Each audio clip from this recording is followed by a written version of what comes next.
I love using journals. I've filled so many with art and words and scribbles over the years, but there's something so special about making your own. So in this video, I'm going to be sharing my top tips for making your own journals, from materials and papers to a couple of my favourite easy binding methods. I promise, even if you don't like sewing, you're going to be able to make your own journals. If you're a beginner, you're going to have a journal you can fill with your own creations. We're going to go step by step, and later on I'll answer some common questions that I get as well, so let's get started. Okay, so let's go back to basics, and luckily you don't need a lot to make the base of a journal. I think that's what I love so much about binding my own journals. It's more accessible than you think, it doesn't have to be perfect, and you can get so creative with just a few materials.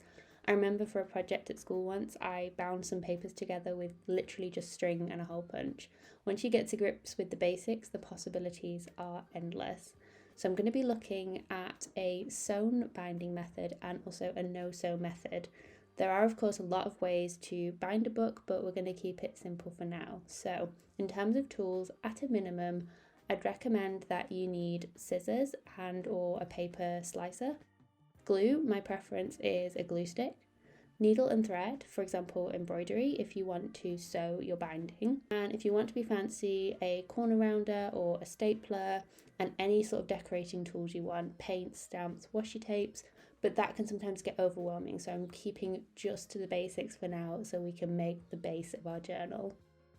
So of course the main star of the show is the papers that we're going to include in our journals, and with so many great options out there, how do you choose which papers to use for your pages?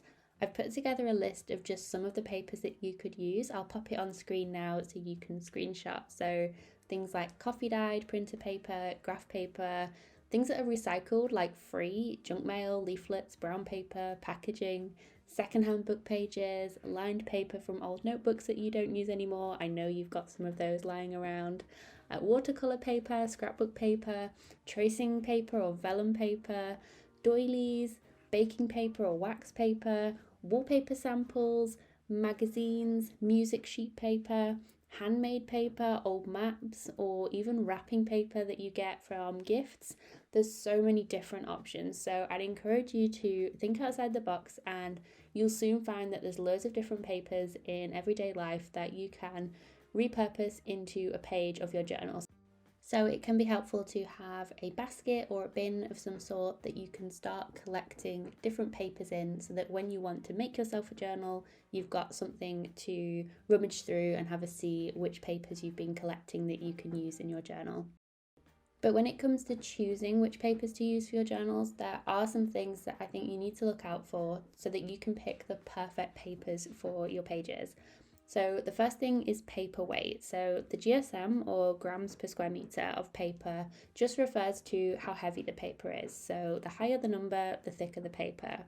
Higher GSM paper, like watercolour paper for example, that's amazing for holding wet media like paints, or if you know you want to add loads of collage to your journal.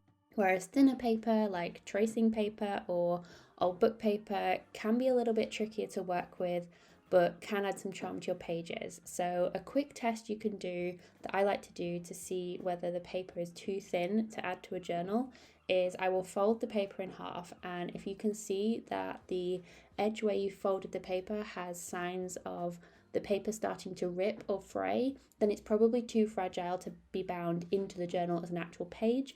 But don't throw it away, of course, set it aside for collaging. We hoard papers in this corner of the internet. The next thing is paper size. So typically a lot of my journals are around about A6-ish in size. So I'll pop the measurements on screen so you've got a reference of the measurements that I'm talking about and where A6 and A5 convert to. So in this case, I'd be looking for single sheets of around about A5-ish size if I wanted a full page, or a little bit smaller if I wanted to create that sort of layered paper effect that's a little bit more eclectic. And this principle just applies to any size journal. So if you wanted an A5 journal, for example, you would be looking at sort of A4-ish size papers, and then that way then you can fold them in half. Another thing to think about is the colours of the papers that you're collecting. So maybe you want a certain theme for your journal, so you can think about collecting papers that are all in the same colourway. Maybe it's all neutrals, or maybe you're going for a more like rainbowy colour effect on your journal. This can really help with cohesion as well if you're thinking about using similar papers within your journals, because they will just go together and look really nice once they're bound into the book. And finally, the other thing to consider is patterns. So I like to have a balance of papers with patterns. So for example, text or music sheet, and then also plainer pages. So maybe just a plain coffee dyed page. And I think this mix really helps to, give you something to respond to, gives you some interest in your journal. And don't worry if you're wondering, but how do I work over all of these busy pages if there's already text on them? Where do I put my journaling? So if you're using this as more of a creative and art journal rather than a traditional written journal where you're going to be doing pages and pages of writing, I find having something to respond to on the page is really helpful to get over that fear of the blank page. Something you can do if you want to push back that busyness and start working on top of it is you can use things like white acrylic paint or tissue paper to help push back that text, but still be able to see it peeking through, because I personally really love the details that it adds to the page. Or maybe you might just find that when you're working through the journal, you come to that page and you cover it up altogether, and that's also fine.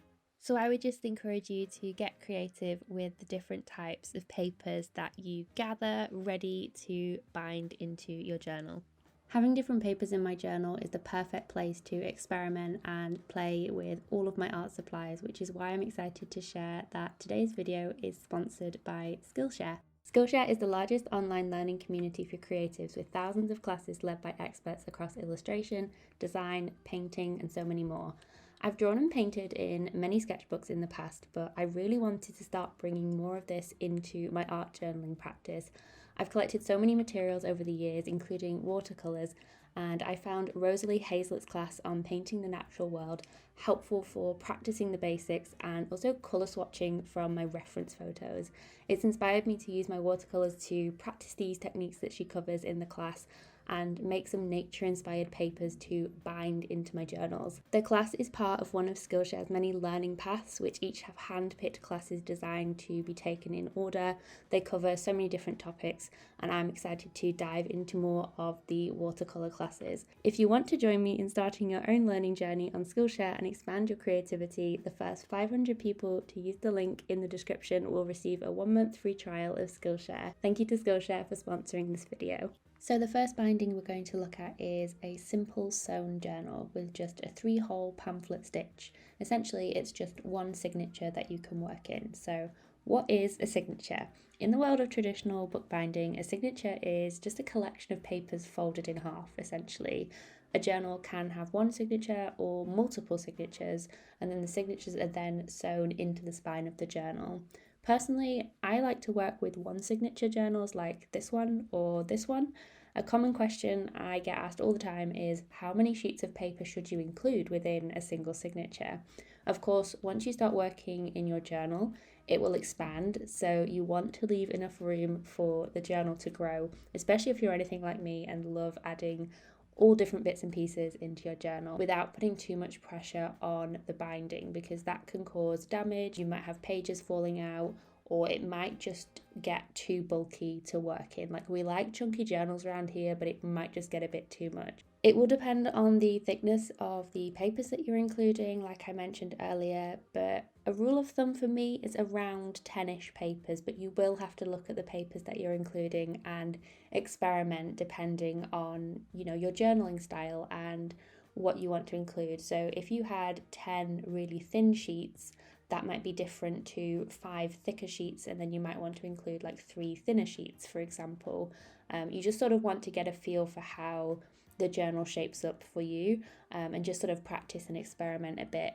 If you like to add loads of dimensional elements, then you'll want less pages, or if you want to include like pockets and tip-ins and all sorts of bits and pieces, then fewer pages will give you more space to work with without sort of getting the classic alligator mouth journal where it just gets too bulky. And don't forget, you can always add in more papers like tip-ins or envelopes if you feel like you want more space as you start working in your journal, and we'll look at that later on in the video.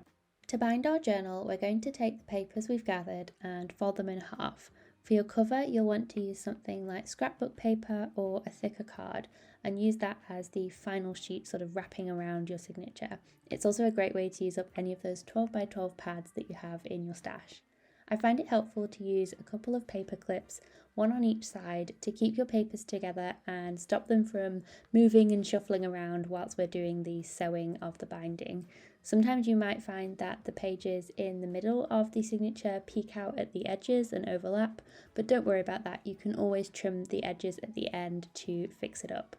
Using a needle and thread, start by carefully poking 3 holes from the inside, one in the middle and then one towards the bottom and one towards the top like this. If you have pages that are different sizes, try to make sure that each page is included by at least 2 of these holes. Starting from the centre, thread your needle through and leave yourself a tail for tying off later. If you're worried about losing your thread, you can keep it in place with just a little bit of washi tape. Then you're going to go back through the top hole from the outside like so, and then all the way over to the bottom hole on the inside. Finally, take your needle through the centre again so you're back where you started. To make sure that the binding is secure, make sure there's no bunching of your thread between any of the pages. Then you'll just want to pull your thread, and I like to do this vertically, so in the direction of the spine, to make sure that everything is nice and tight. Tie your thread a few times and then trim off the excess thread. And there you have it, an easy pamphlet stitch journal ready for you to work in. If you don't fancy sewing or you don't have a needle and thread, you can still make an accordion journal with this no-sew method. This is actually one of my favourite binding methods, and it's so fun because you can work on both sides of the journal and it doesn't get as bulky normally as a traditional stitched journal. So first, what you're going to do is cut yourself 2 covers that are the same size. You can pick any dimensions you'd like. I like to use thick cardstock or scrapbook paper for this. You could even use something like a cereal box. We're essentially going to start creating a long strip of patchwork papers for this journal, so it's perfect for using any of those smaller offcuts that you have from different projects, because the papers that we're using don't all need to be the same size as your page, as you'll see. So start overlapping and gluing your papers together. You can also use washi tape for a bit of extra reinforcement. You're then going to fold the paper backwards and forwards in either direction as you go to create a concertina fold, as I'm showing you here. I find it takes a little bit of practice, so if you're struggling a little bit, have a go and take your time to practice the folds until you get it. And once you get it, you will find that you probably can't stop with making these pages. You can keep going this way until you've got as many pages as you'd like, and then simply add your back cover in the same way. Punching a hole in the front cover and adding some string or ribbon to wrap around the journal can help to keep everything together, and there is your no-sew journal ready for you to work in. I asked you guys if you had any questions about the journal making process, so I'm going to answer a few of the most common questions that I had. The first one is, how do I add extra pages to my journal? So tip-ins are a great way to add extra real estate to your journal by including loose sheets into an already bound journal. My favourite way is by using washi tape to secure it on an edge, typically on both sides as well, just for that extra bit of reinforcement.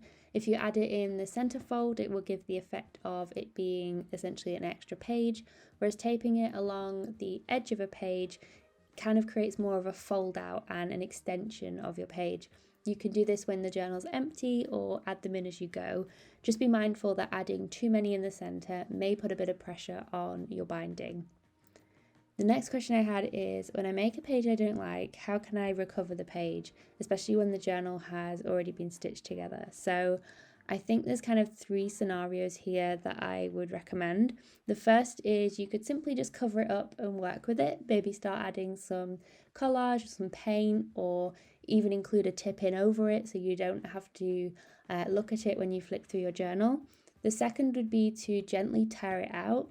but you would have to bear in mind that the page on the opposite side of the binding would also need to come out.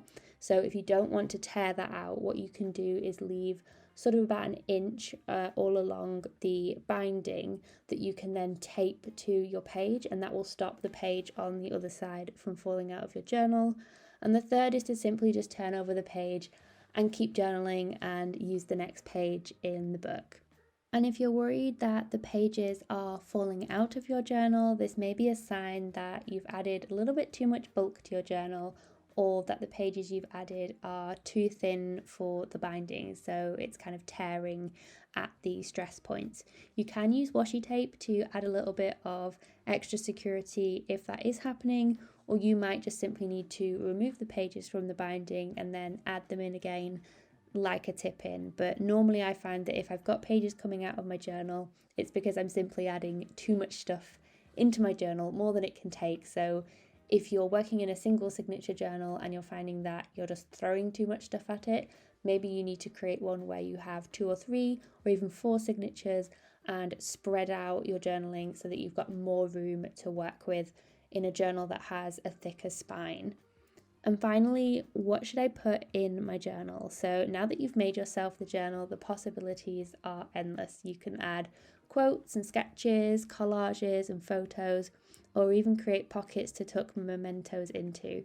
If you're looking for inspiration and ideas on how to fill your new journal, you can check out my beginner-friendly journaling workshop playlist, or I have a video all about how to use prompts to kickstart your creativity. They're a great place to start with. So I hope you enjoyed this video all about the basics of journal making, sharing my top tips with you guys. If you have any more questions, please do leave them down below in the comments and I will get back to you. But thank you so much for watching. I hope you have a wonderful rest of your day and I'll see you guys in the next one. Bye guys!